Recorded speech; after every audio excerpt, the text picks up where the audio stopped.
category light flyweight 48 kilogram. The boxing on the red corner, Chanjilat Dawali, representing Laos. And the blue corner, Hosimua Sumaya, representing Tajikistan.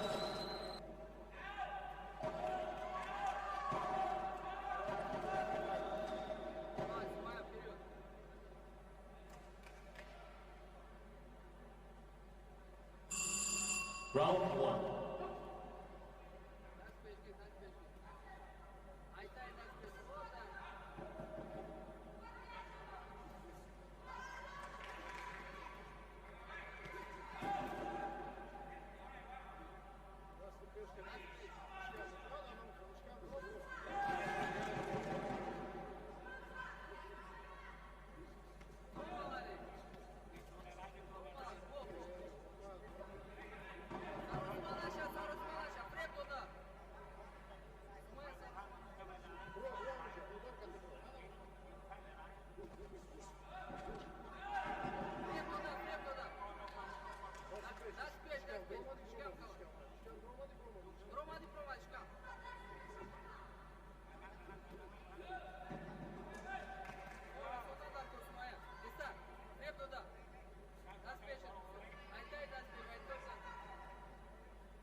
Entrance round one. เยี่ยมตัวเก่งอะไรเยี่ยมตัวเก่งอะไรเขาไม่จำทางเขาอะไรพาเขาออกบล็อกใช่ป่ะสามารถดูดีเลยใช่ป่ะยังเข้าไปเรียกตัวนี้ไม่ยังไม่ใช่ว่าสู้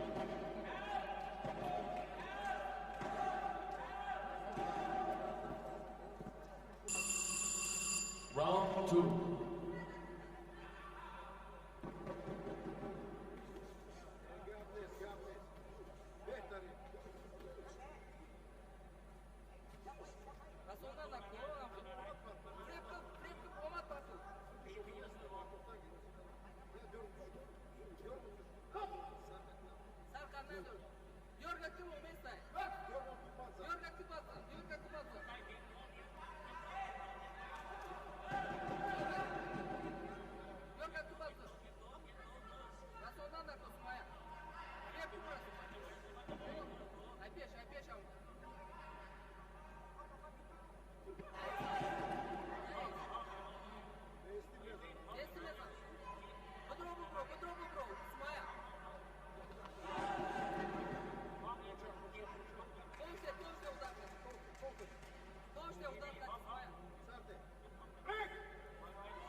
End of round 2.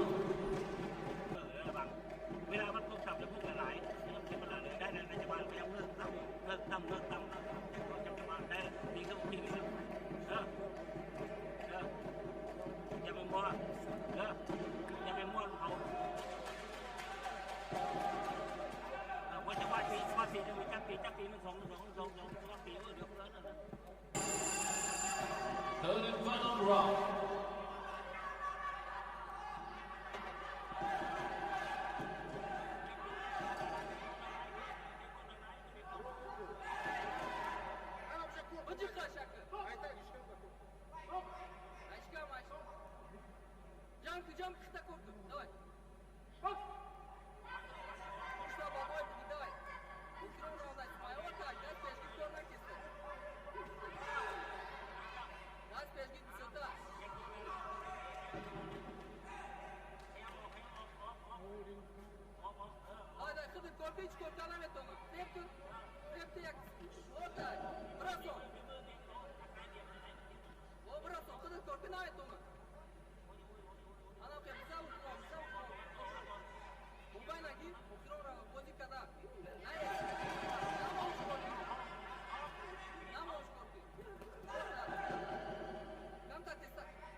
'Ladies and gentlemen,